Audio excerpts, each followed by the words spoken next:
400,000 in their bank account. They thought they could bridge the gap with pure willpower and imagination.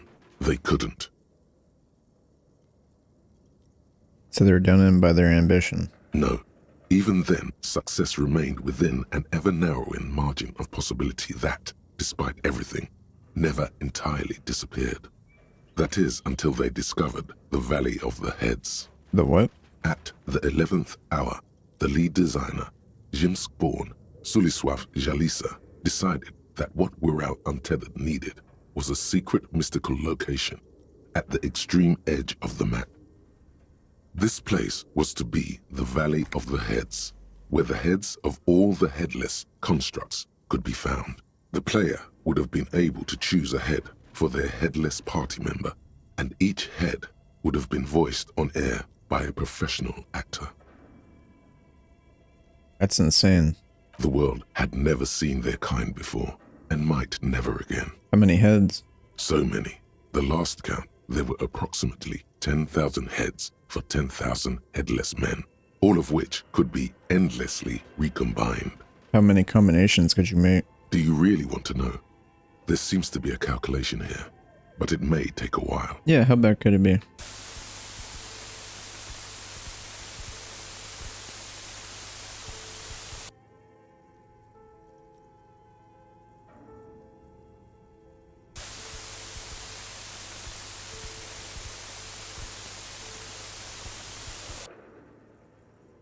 Keep going.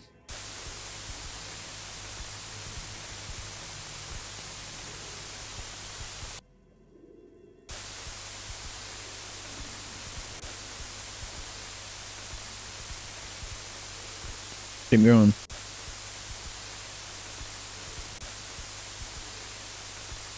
What if you broke the radio computer? What if it's never going to stop? Legendary failure. The total was 10. I needed 14.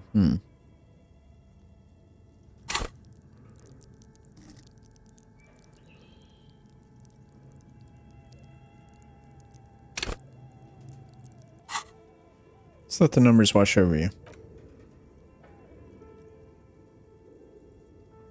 And that's it. Okay. So that's what did them in? Well, yeah, that and the catastrophic data loss.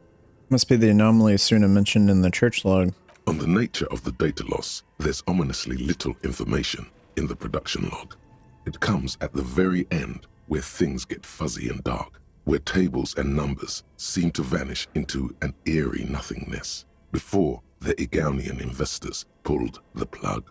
What is clear is that one day an unidentified numeric anomaly occurred on the East Insulindian lintel front, just as the Wirral Untethered project was being compiled that day. Caused all the data to get lost in the air? When the project was returned, it was completely blank. The team spent weeks on the phone with Lintel, the service provider, but despite their diagnostics, they could never produce a satisfactory explanation or pay for the loss. They lost the whole game and wouldn't even pay for it? Always read the terms of service. And let's face it, they didn't have any money left for a legal action. Was there backup? Mysteriously enough, it seems that the off-site copy happened to be on-site when the catastrophic data loss occurred. It was the lead programmer's responsibility to oversee weekly maintenance of the off-site copy and, well, keep it off-site. An explanatory note from the lead programmer has been attached. What does it say? S. Luukinen Kilda, the lead programmer of Fortress Accident. The off-site copy was on-site because there was no off-site anymore. Not for me, not after 8 months of crunch. I didn't have a home anymore, so I started keeping it in the basement in the ice bear refrigerator near where I went to sleep. It was perfectly safe there. The temperature conditions were optimal. It's not very convincing, is it? Her former colleagues would agree with you. Anything else from this lead programmer? The production schedule ends with a few random notes that seem to be added sometime later. Read the notes. 4 months later, by an unknown author. I am the only one left, and it's gotten rather damp here. A few other businesses have gone under, too. Slipstream switched to making skis, and the hairdressers just left, cursing Martinez. They're right, though. Something's seriously wrong with this place. Martinez, All of it. Still haven't got an answer from Linton about what happened.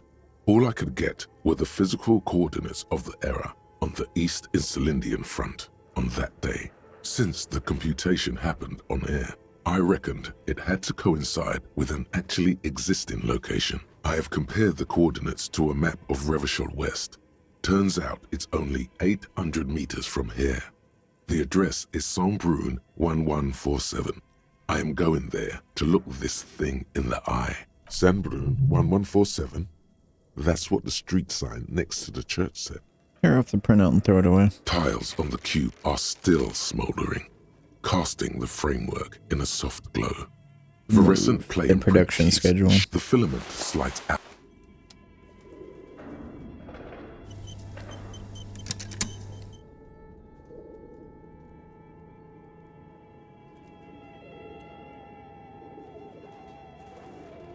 Well, that was interesting.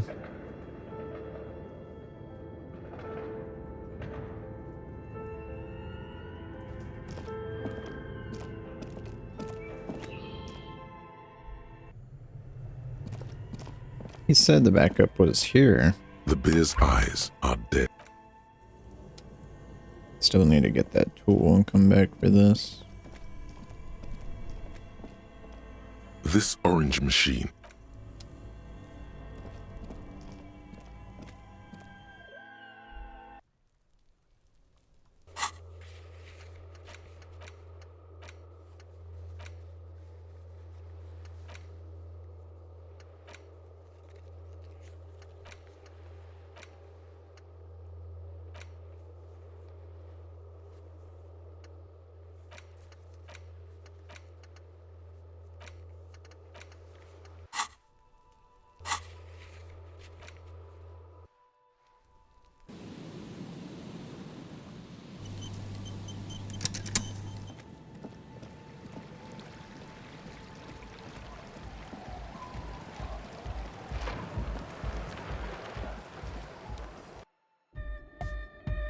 Hi again.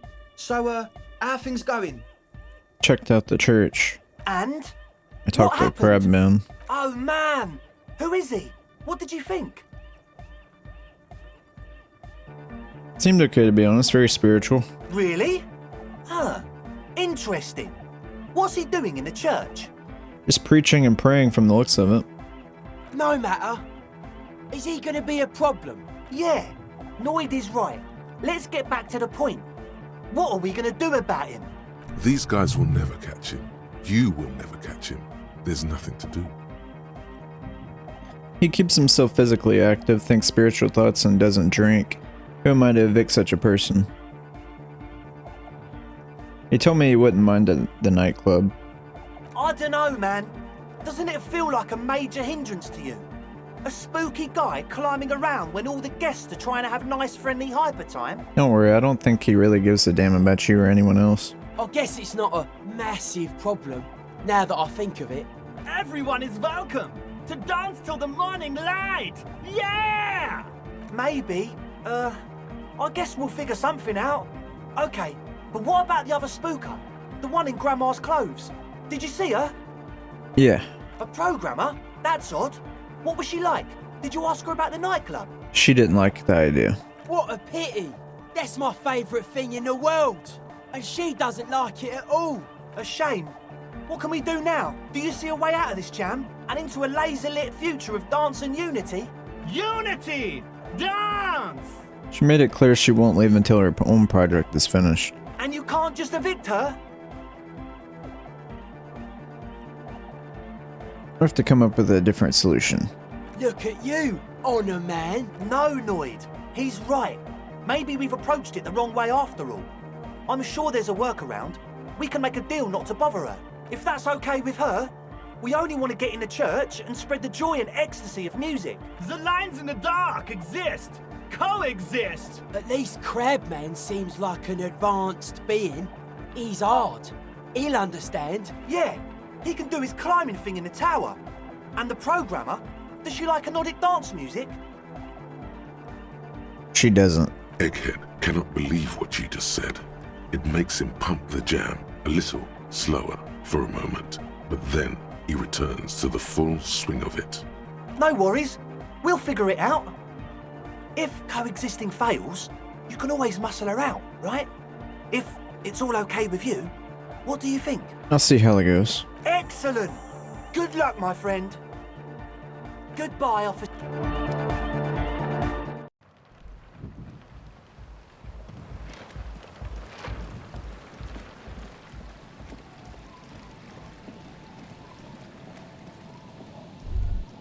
Oh. Same address the lead programmer of the Fortress accident was looking for.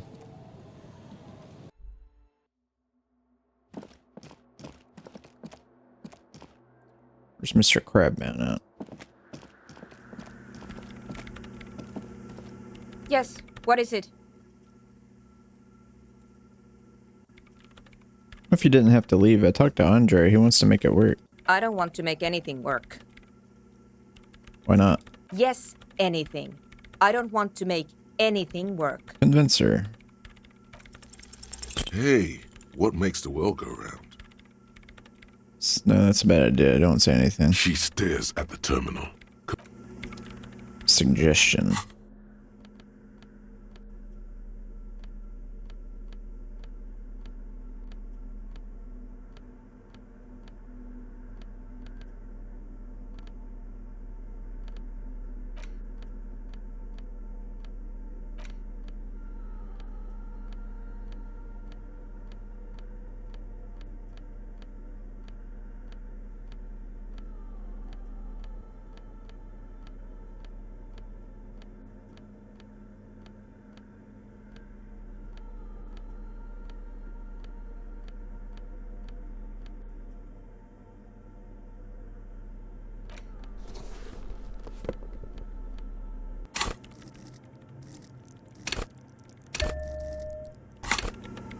Yes, what is it? Convince her. Easy. When her research is done, she can move out. Maybe I can help with your research. What? No, I don't really need any help with the project. If I could help you, you wouldn't have to live here. She thinks about it. A glassy look in her eyes. A gust of wind brings more snow in from the broken gallery. It touches her hair. All right. Bring me the game's offsite copy from my old workspace, if you really want to help. It's stored on a filament memory, and I'm unable to go and fetch it myself. Is this the filament? No, that's the production schedule you stole and accessed without authorization. I don't need it. It was an offside copy, and why do you need it? It's a backup of my former employer's project, the radio game we were working on. It's stored on a filament memory, just like the one inside this radio computer. She's making it extra simple for you. The backup itself is destroyed now, but I'm hoping to use what's left of it to pinpoint the exact location of the anomaly. You just have to go to my old workspace and get the filament. Hold on. If it's called an off-site copy, then why is it still on site? Why is it still on site? Oh god, not this again. It is not on site. It is in the basement. Perfectly safe and not connected to the front at all. Basement? Sounds like it's technically still on site. And no, taking it outside the building wouldn't have protected it from the data loss. There's nothing wrong with keeping the backup in the basement. What happened was a freak accident that has nothing to do with how the backup was stored. We clear? By your old workspace, do you mean the Studio Fortress accident in the Doom commercial area? Yeah, that's the one. You can get in through the bookshop. You just have to do some explaining to the bookstore lady. I've already been inside. Good. Then you might know the giant ice bear fridge in the building's cellar. The filament is inside the fridge. Just go and get it. Where exactly is it? In the giant ice bear fridge. I just told you. It has red glowing eyes. It's impossible to miss. You just need to get the offsite copy from the ice bear. But you've been to the fridge and it wasn't there. There was a note saying... Found a note from the ice bear fridge. It said it's been moved to a safer place. Wait. A note from whom? Did it specify where they took the filament memory? Signed by someone named Solislaw. Jawiza. Of course. Our project lead, Suliswov Jawiza. God, he was always so hell-bent on keeping the copy somewhere safe. And feature creep. And the Valley of the Heads.